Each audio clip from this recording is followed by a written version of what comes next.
சிறுகதை மன்னன் என போற்றப்படுபவர் யார்? பதில்: புதுமைப்பித்தன் என்ற புனைப்பெயரால் அறியப்பட்ட சீர்திருத்தாசலம்.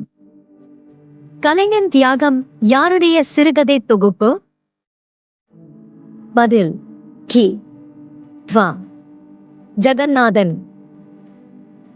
47 நாட்கள் யார் எழுதிய நாவல்?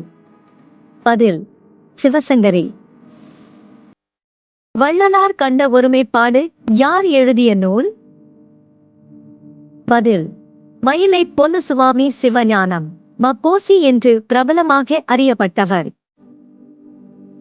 இந்திய அரசு அளிக்கும் சாகித்ய அகாடமியின் பரிசு பெற்ற தமிழின்பம் யார் எழுதிய நூல்?